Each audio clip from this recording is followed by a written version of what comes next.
Hi, how are you doing? This is Pastor Cheryl. I am going to embark on a project, and that is how to witness to Muslims, Islam. And I taught comparative religions at Clinton Community College back around the year 2000. Anyway, there's similarities between Christianity and the Islamic religion. And so when you witness to a Muslim, you're building on those same similarities. First of all, they're both monotheistic. They're from Abraham. They're Abrahamistic religions sharing roots in the Middle East. They emphasize a creator and the significance of prophets and a moral life focused on charity and prayer. Both faiths have a virgin birth of Jesus, his role as the Messiah, his future return, and the reality of heaven, hell, and final judgment. The only thing is they don't think our Messiah is their Messiah. You got to convince them. Okay, chief similarities between Islam and Christianity. Monotheism. Both religions teach the worship of one God, the God of Abraham. Reverence for Jesus. Islam and Christianity both hold Jesus in high regard. Muslims believe Jesus is a prophet and the Messiah born of the Virgin Mary, while Christians believe he is the Son of God and divine.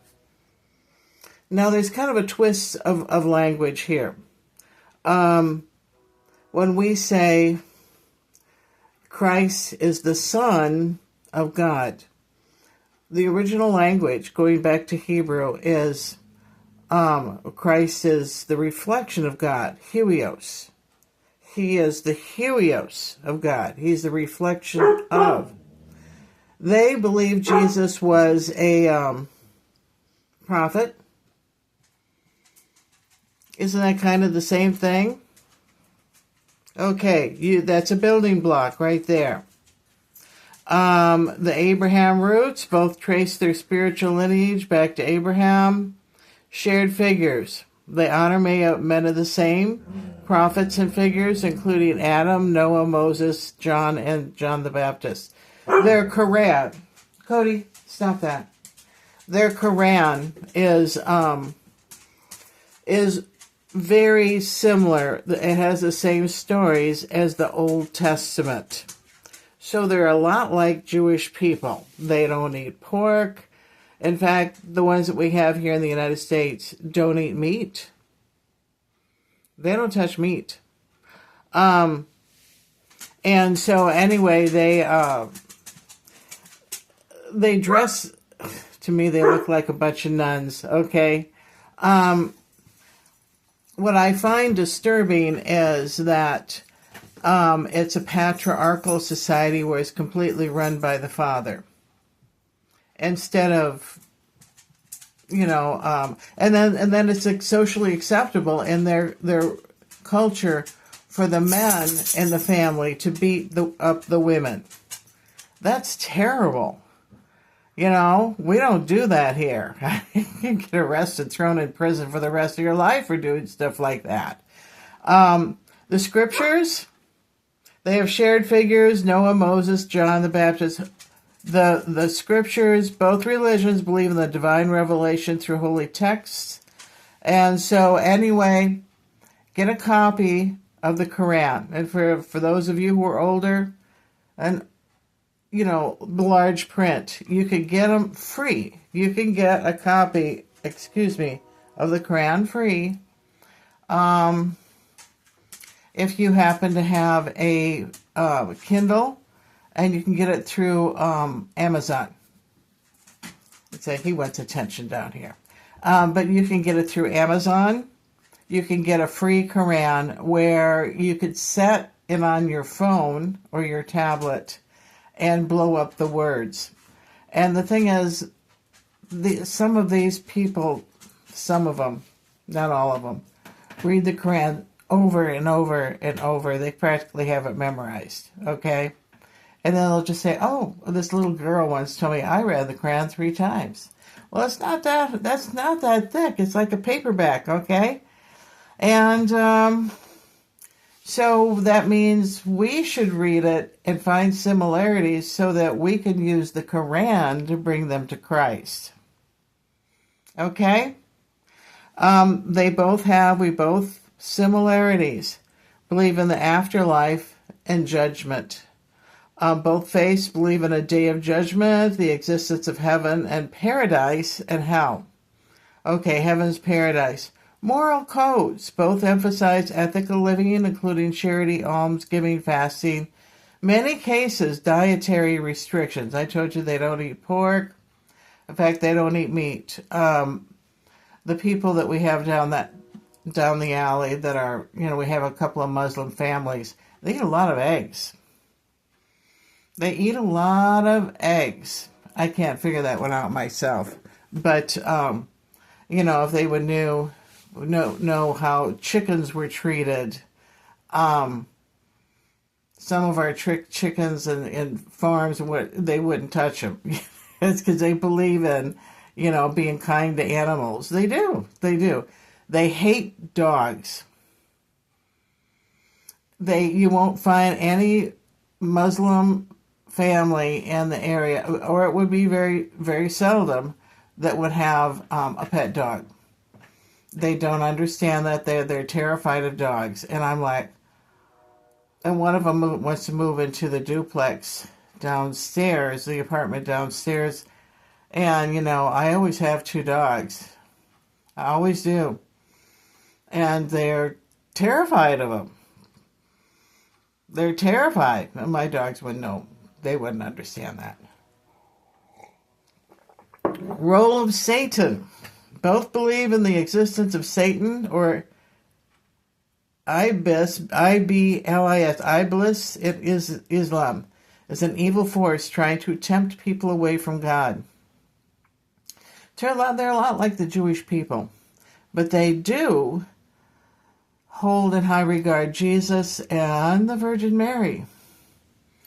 Mariology, holding up into high esteem the concept of motherhood and all that stuff. Return of Jesus. Both Muslims and Christians believe that Jesus will return to earth before the end of the world. And of course they venerate Mary.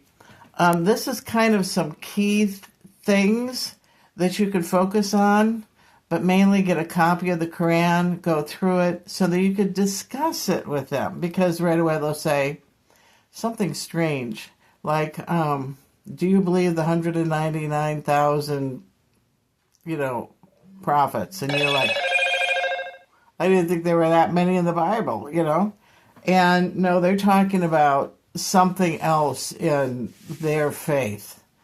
And so the most you could do is say, well, I don't know about that number, but we have a number of prophets in the Old Testament. And of course, they will have similar stories.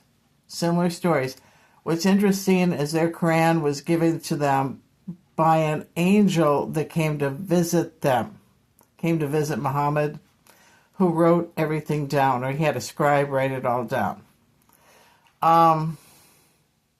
It's very similar to, I'm trying to think of the name of it, the Mormon faith, where, there was an angel that visited,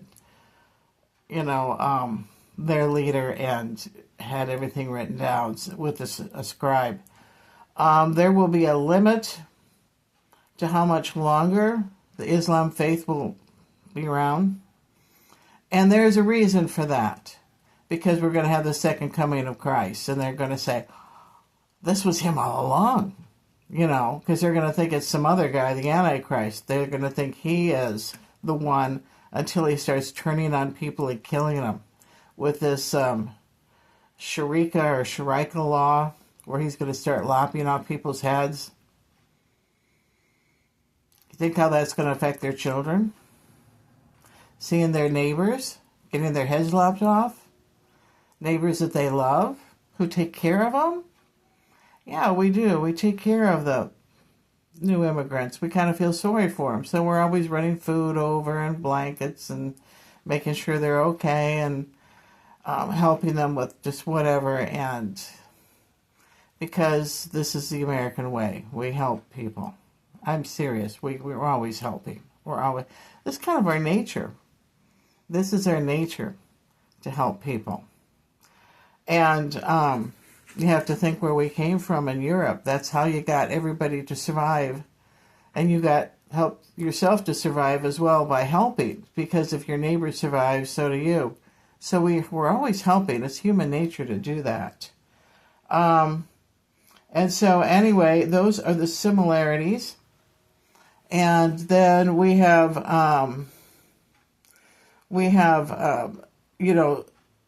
things that kind of conflict, such as the story of Jesus being born. They believe that Jesus was born under a tree, that Mary was an abandoned woman, and Jesus was born outside under a tree, and some nice people took him in. Okay, we have the Christmas story of, he was in the stable, no room in the inn, and then born in that stable, and then the wise men came to visit them, and the shepherds came to visit. They won't accept that. But either way, it was a virgin birth, okay? And so, anyway, I will see you tomorrow. Bye-bye.